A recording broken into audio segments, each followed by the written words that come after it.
what was it about the show that appealed to you personally when you heard about it? Were you like, yes, I want to do this? I think obviously the team is incredible, and I felt very, very grateful to have even been asked to Mhm. be a part of something that is this large scale. I'm kind of a DIY queen, like, doing a lot with a little since '91, and so to come onto this project that had such a wide scale, I felt very excited and nervous. But I think the thing that's really unique about the show is the way that it makes you ask yourself the what if question. I think the whole point of the show is for these contestants to go into their past, revisit relationships, whether it's actual romantic relationships or missed connections or friendships that could be something more. And I think watching our very brave and vulnerable contestants go through these experiences, you can't help but say to yourself, well, who's my one that got away? And I think that own trip down memory lane that it takes you on is so crazy and kind of unique to this show. Yeah, absolutely. If you were single, would you want to do it? What do you think? Would you sign up? Um, I I think I would definitely watch. Honestly, let me level with you. If I was watching the show, I wasn't the host, and I saw it for the first time, and I was single, I'd probably be like, "Oh my god, I want to go so bad." I think now, having done it and been on the other side of it and not being single, I definitely think that there is as just as much mess as there is, like, coming together. So I think it's a really painful experience. I think any person who is willing to really go there and dig up this part of yourself, like, I have a lot of as most people do, I think back to my past, there's so much shame, there's so much fear and insecurity, and as you grow up and out of yourself, so many of these people on our show met when they were kids, and now they're grown-ups and they're having these new conversations for the first time. It's a really beautiful but totally vulnerable experience. So I have so much compassion for our contestants who really went there. I'm really impressed and proud of them. That sounds like a no. I think that I would want to. I think I would probably want to. I do have a list. I do have a short list of one that got away people who I was like, if I had a portal, those would be the people who would come through my portal. Right. I definitely have a list. I won't share it publicly, but I definitely have a list. Okay, that's Yeah. fair. That's fair.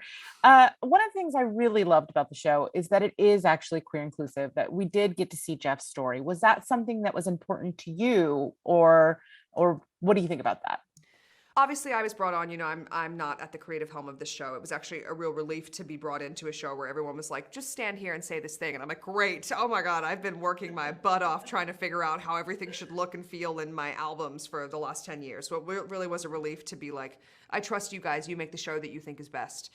And I think once I became a part of the team and realized what an important part, like, this representation and inclusivity felt like it was to the team who was making the show, I felt sort of doubly at ease. I think I was already excited to be a part of it, but then when I realized how momentous it really felt, I had quite an emotional moment. I was watching a couple of the first episodes. I haven't seen the whole season, so I will be watching along with the world on June 24th when it comes out. But I did have a moment where I was watching Jeff's first date, and I got really emotional. I got really teary, and I was like, this is not some queer relationship that has been singled out as being the queer thing, and then everybody else gets to do the heteronormative thing. It's like, these are six people. They come from all walks of life. They all have pasts. Here are their relationships. And to see Jeff sandwiched in between all of this sort of heteronormativity and not having the conversation about it, having it just be a part of the landscape of the world, it feels so obvious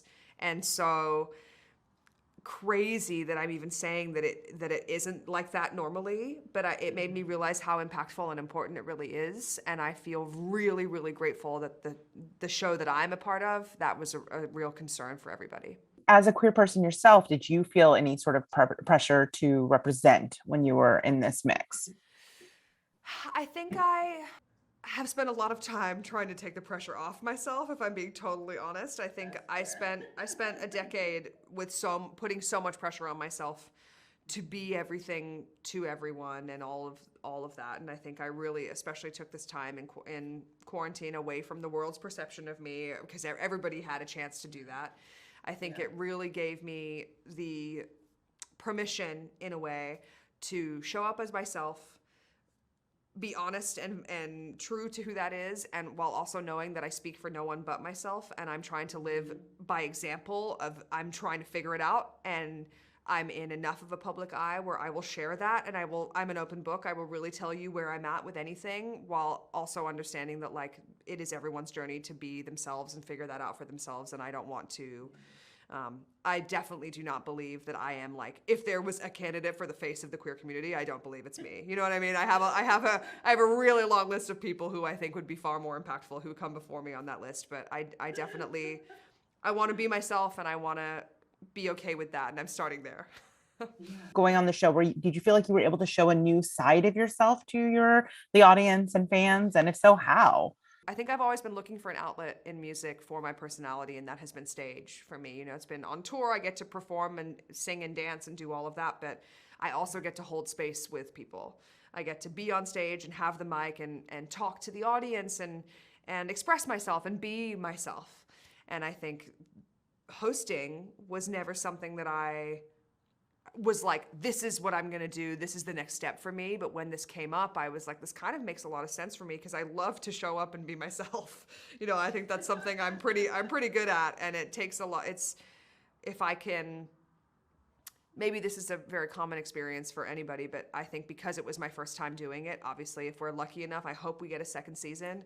I definitely think that I will come into it with a lot more confidence, and maybe even a little bit more sass. I think I could be a little bit more of a shady host. I think that I could definitely add a little bit more drama to it. So that's my goal, if we get a second season, is to be like that much shadier. What do you hope the queer audiences in particular take away from watching this show?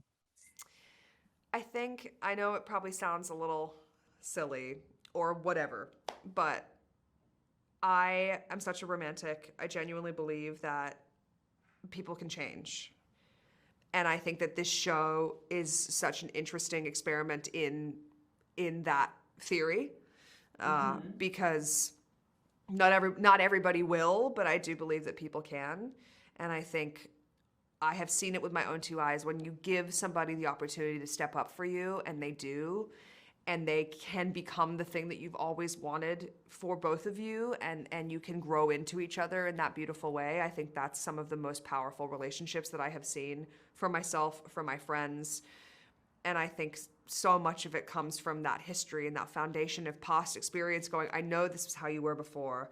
I know this about myself now. Where are we at? How can we grow from that? I think that that's such a unique and exciting part about the show, and I think something that I really want people to leave with, going like, just because maybe you've been looking in all the wrong places. Like, there really, maybe you're going to turn over some rock and there will be the love of your life waiting for you, and it would have been in the most unexpected place, you know, whether it's the person you saw on the subway 6 years ago or someone you have yet to meet. You know, I hold out for, it's still love of your future being in your future. It doesn't have to be from your past, but I think we definitely prove that it can be.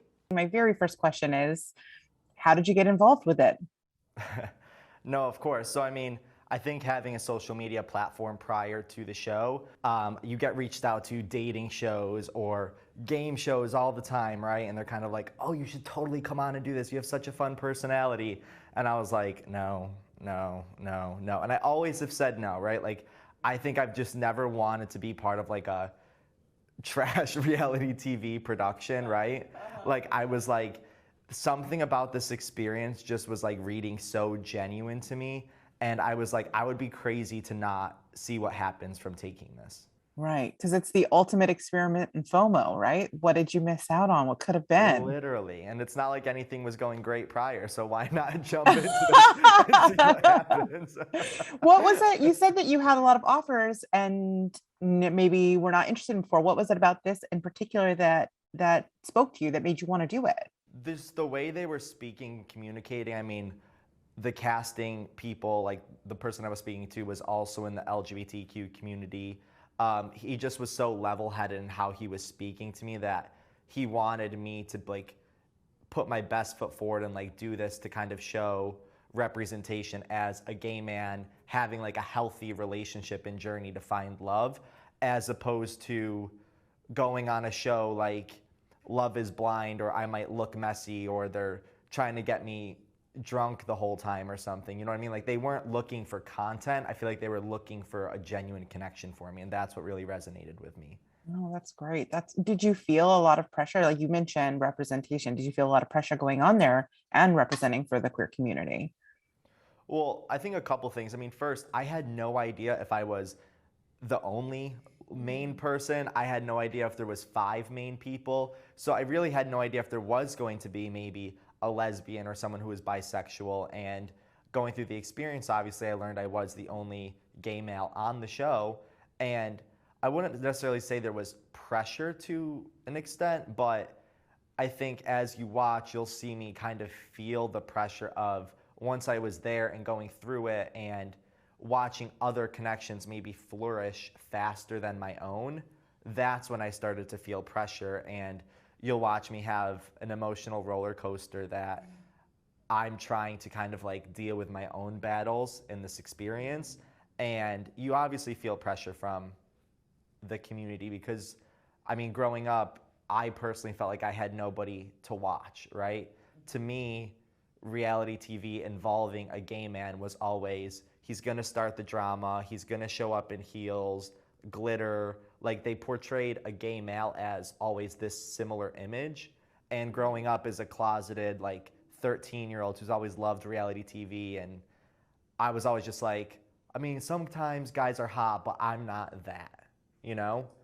And so I wanted to come on this experience and show that there's so many types of gay men, whether that's femme or broy or however you may fall on the spectrum, right? I mean, and so I just hope that people enjoy watching this experience. Was there anything that you learned about yourself going through this process?